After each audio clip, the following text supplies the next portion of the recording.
특히 경매는 지금 같은 시기는 기회라고 얘기를 하는 게 경쟁자가 많이 줄었습니다.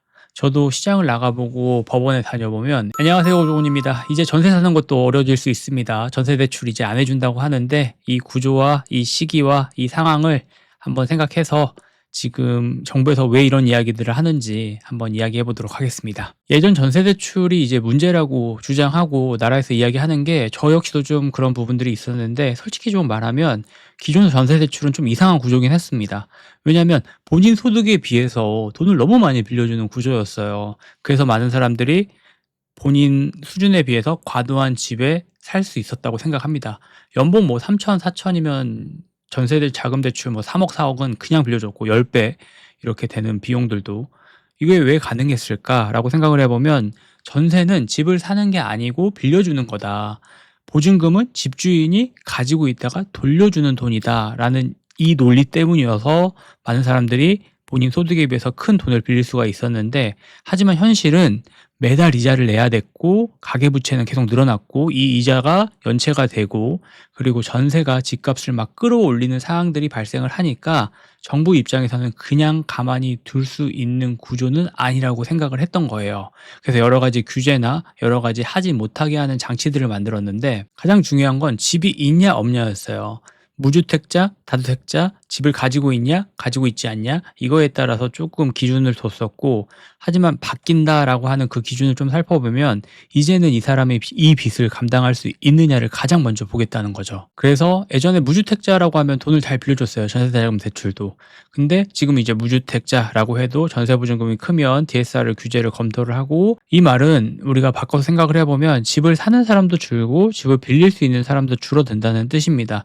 시장 자체가 굉장히 더디게 바뀌겠죠. 굉장히 활발한 시장이 아니라 이건 사고 싶은 사람도 없고 살고 싶은 사람이 있어도 그 집, 그 비용, 그 전세자금 대출을 빌려주는 구조는 아니기 때문에 시장 자체가 굉장히 좀 더뎌질 겁니다. 그래서 정부에서 좀 이런 정책들이나 규제를 하는 건데 이렇게 하게 됐을 때는 이제 시장에 주는 영향이 좀 존재를 하겠죠. 전세 수요는 당연히 감소를 하게 되겠고 전세를 못 사니까 월세나 반전세를 증가를 할 겁니다. 집주인 입장에서도 받아야 되는 돈이 있는데 들어오는 사람 자체가 이 돈을 나라에서 빌려주지 않는다라고 하니까 맞추지 못하는 거예요. 그럼 문제가 생길 수가 있기 때문에 일부 금액, 빌려주는 금액만큼 전세 금액으로 보증금을 설정을 해놓고 나머지 금액은 월세로 하는 반전세 이런 것들이 좀 많이 늘어날 수가 있겠죠. 당연히 이렇게 되면 거래량은 감소가 되고 채광 경기는 더 나빠질 수가 있겠죠. 저는 중요한 포인트는 이거라고 생각을 하는데 집값이 내려도 사람들은 쉽게 못 움직여요. 돈이 없어서가 아니라 빌려줄 수 있는 기간이나 나라에 사지 말라고 하니까 빌려줄 수 있는 사람들이 없는데 어떻게 내가 몇 억짜리 집을 살 수 있고 빌릴 수가 있겠습니까? 자, 그러면 우리 또 경매하는 사람들이잖아요. 경매 입장에서 이 시장 어떻게 보면 좋을지 한번 생각을 해보면 저는 지금은 진짜 막 사는 시기는 아니라고 생각해요. 막 아무거나 내가 보이는 거 사는 시기는 아니라고 생각을 합니다. 잘 사야 되는 시기고 이 경매에서는 특히나 이 잘 사는 걸 잘해야 됩니다. 그럼 반대로 생각을 해보면 잘 사는 게 중요하다고 얘기를 했잖아요. 그럼 잘만 사면 굉장히 유리해질 수도 있는 시기라고 생각을 해요. 특히 경매는 지금 같은 시기는 기회라고 얘기를 하는 게 경쟁자가 많이 줄었습니다. 저도 시장을 나가보고 법원에 다녀보면 예전보다 경쟁자들이 많이 줄었어요. 물론 뭐 특정 물건은 항상 20명, 30명씩 몰리긴 하지만 그런 물건들을 제외하고는 10명, 20명 이렇게 들어와야 되는 물건들인데 들어오지 않네.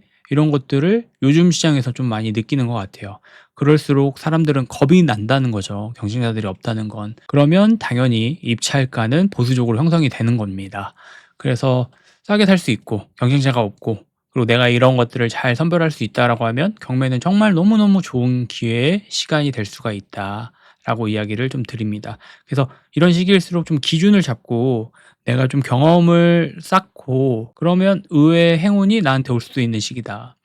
리스크가 정말 예전에는 많이 없어 보이는 물건들이었지만 사람들이 정말 많이 몰렸던 물건이라면 지금은 그런 물건들을 의외로 경쟁자 없게 싸게 살 수 있는 시기다. 그래서 몇 가지 좀 기준들을 이야기를 좀 해드리면 좋을 것 같더라고요. 그래서 경매 투자자가 지금 이 시장에서 가져야 되는 기준들이라고 생각을 해보면 만약에 전세를 생각을 염두를 하고 들어가긴 하지만 전세가 안 되면 월세 수요도 있는 지역인지 반드시 이 부분에 대한 것들을 체크를 하셔야 돼요. 물론 빠르게 매도가 되면 좋지만 항상 리스크를 생각해야 되는 게 투자기 때문에 만약에 빠르게 매도가 안 된다라고 하면 이 집을 전세가 아닌 월세로 빌렸을 사람들이 많은 지역인지 이것들을 먼저 체크를 좀 하셔야 되겠죠.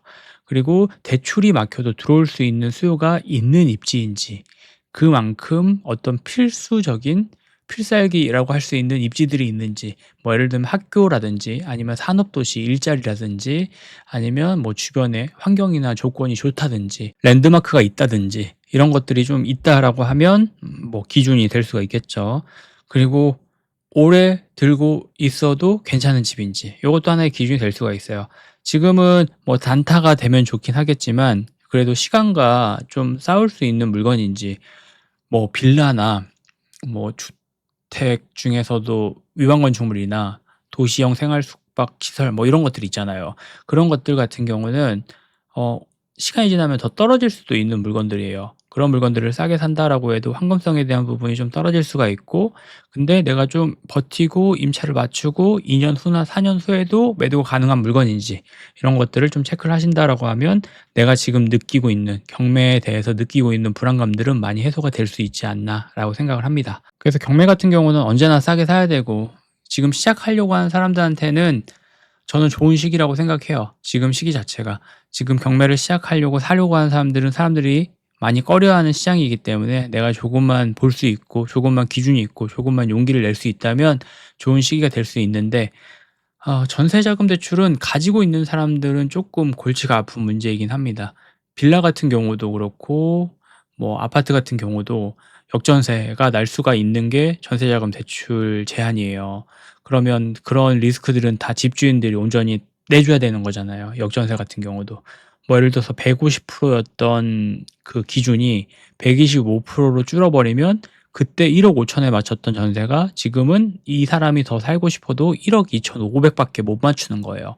그럼 2,500을 돌려줘야 되는데 이런 물건이 하나면 상관이 없지만 뭐 10개, 20개면 문제가 될 수가 있겠죠. 그래서 저는 물건 개수를 지금은 많이 늘리는 시기는 아니라고 생각을 하고 있고 이전 영상에도 이야기를 했지만 2주택으로 운영을 해야 되고 1번 같은 경우는 본진이 될 수가 있고 1번을 내가 하나 가지고 있고 2번을 사고 팔고 사고 팔기를 하면서 1번을 시드를 모아서 더 좋은 상급지로 옮겨가는 그런 전략들이 지금 가장 현실적이지 않나라고 생각을 합니다. 시장 자체는 더욱더 뭐 어떤 규제나 제약들을 할 것 같아요.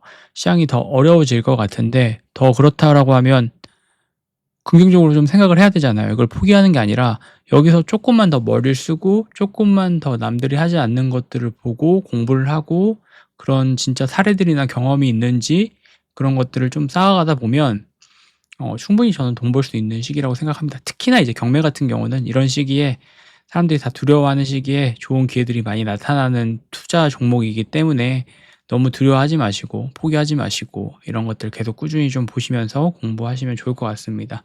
그래서 전세자금 대출도 막는다라는 기사 보고 오늘 영상 간단하게 좀 이야기해 봤습니다. 오늘도 긴 영상 봐주셔서 감사하고 역전세 이런 것들 이제 앞으로 더 심각해지고 역전세가 더 심각해지면 이런 것들 내주지 못한 사람들이 다 경매를 당하겠죠. 그러면 경매 물건이 더 많아지는 거고 진짜 요즘은 아무거나 사는 시기가 아니라 잘 사야 되는 시기인 것 같습니다, 경매에서도. 그래서 황금성 좋은 거, 너무 리스크 있는 거 이런 것들 잘 선별하셔서 좋은 투자로 돈을 버셨으면 좋겠습니다. 오늘 여기까지 하겠습니다. 감사합니다. 들어가세요.